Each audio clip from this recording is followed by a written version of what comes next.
Assalamualaikum warahmatullahi wabarakatuh. Perkenalkan, nama saya Sofiatul Masunah, NIM 63010111964. Di sini saya akan menjelaskan mengenai pembiayaan sindikasi pada bank syariah.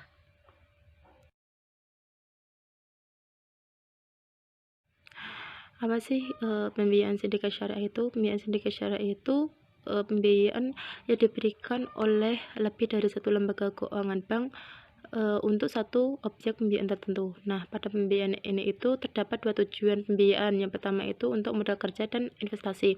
Nah, pada pembiayaan ini juga menggunakan akadnya masing-masing. Yang pertama itu ada modal kerja yang menggunakan akad mudharabah, musyarakah, wakalah, dan kafalah. Sedangkan untuk investasi itu menggunakan murabahah, MMH, dan IMBT. Nah, pada pembiayaan ini itu harus minimal ada dua lembaga keuangan syariah yang berpartisipasi dalam satu proyek atau satu fasilitas pembiayaan yang akan diberikan oleh calon nasabah, yang dimana itu harus berstandar koridor dan ketentuan syariah. Nah, pembiayaan ini itu biasanya terjadi karena jumlah dana yang dibutuhkan suatu proyek itu sangat besar. Nah, sehingga sulit atau tidak mungkin dibiayai oleh kreditur sendiri. Nah, oleh karena itu satu lembaga keuangan itu harus bekerjasama dengan lembaga keuangan lainnya dalam melakukan kegiatan pembiayaan ini. Pembiayaan ini tidak akan diberikan kepada sembarang orang. Nah, pada umumnya pembiayaan ini itu diberikan kepada nasabah korporasi yang dimana itu memiliki nilai transaksi yang besar. Nah, mengapa seperti itu? Karena semakin proyek yang dijalankan itu bernilai besar, maka akan memberikan profit optimal, yang dimana itu dilakukan bersama-sama dengan bank lainnya.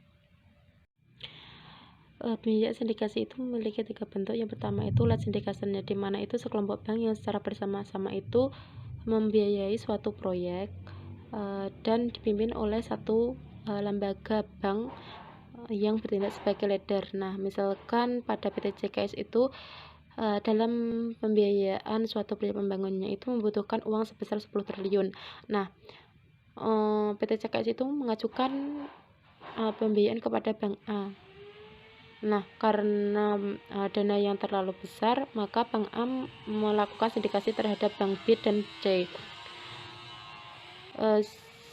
Bank Syariah A menyetor dana sebesar 50%, sedangkan Bank B dan C itu masing-masing 25%. Nah, sedangkan keuntungan dan kerugiannya nanti akan ditanggung berdasarkan proporsi modal masing-masing. Nah, di antara Bank Syariah B dan C itu yang sebagai leader adalah Bank Syariah A. Nah, yang selanjutnya itu ada klub deal. Sekelompok bank bersama-sama membiayai suatu proyek, tetapi antara bank satu dengan bank lainnya itu mempunyai hubungan tidak mempunyai hubungan kerjasama bisnis atau penyatuan modalnya. Nah, misalkan untuk mendirikan anak perusahaan di Pulau Jawa itu PT CKS mengajukan pembiayaan kepada Bank Syariah A sebesar 2 triliun. Nah, namun karena kebutuhan dana yang semakin besar, maka Bank A melakukan sindikasi dengan Bank B dan Bank C dengan ketentuan sebagai berikut. Bank A membiayai gedung, Bank B membiayai mesin-mesin, dan Bank C membiayai saluran air. Di antara bank yang saling berindikasi tersebut tidak ada sharing risiko maupun keuntungan oleh masing-masing bank. Nah, selanjutnya ada sub-syndication. Nah, bentuk sindikasi yang antara suatu bank dengan salah satu bank peserta sindikasi lainnya dan kerjasama bisnis yang dilakukan antar keduanya tidak berhubungan secara langsung dengan peserta sindikasi lainnya.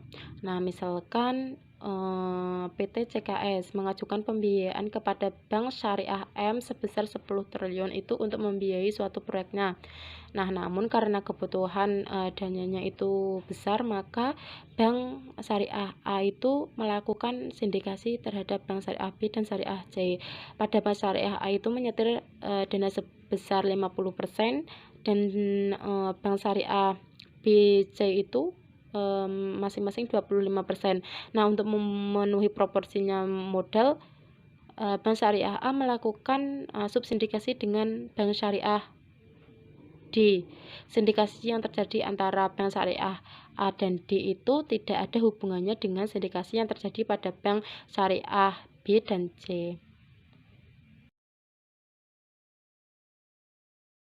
Dalam melakukan pembiayaan sindikasi syariah itu harus memenuhi unsur sesuai dengan rukun musyarakah, yaitu yang pertama itu adanya bank-bank syariah yang melakukan kesepakatan untuk memberikan pembiayaan sindikasi kepada suatu nasabah. Yang kedua itu kesepakatan bank peserta sindikasi tersebut harus dituangkan dalam suatu akad musyarakah pada sindikasi. Yang ketiga itu para peserta sindikasi tersebut melakukan kerjasama dalam suatu objek usaha yang halal, yaitu memberi fasilitas pembiayaan syariah kepada nasabah. Yang keempat itu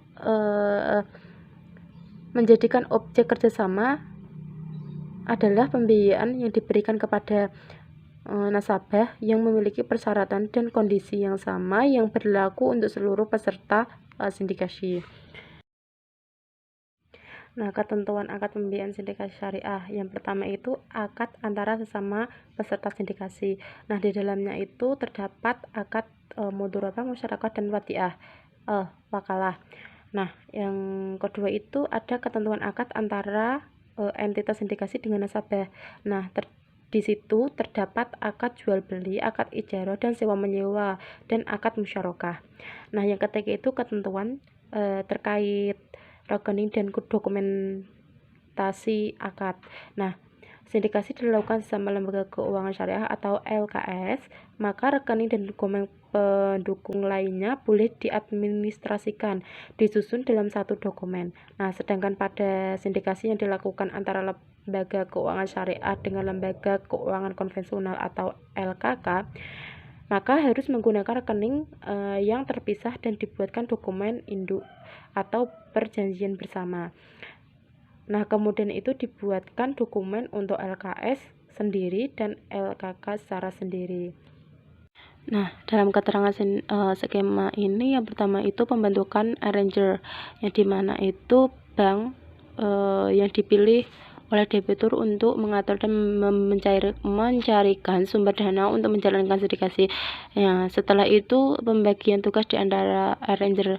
Nah, ketika sudah pembagian tugas itu ada penyampaian officer oleh arranger dan penyampaian acceptance oleh debitur. Nah, setelah selesai selanjutnya pemberian mandat oleh debitur. Nah, setelah itu penyediaan draft dokumen kredit.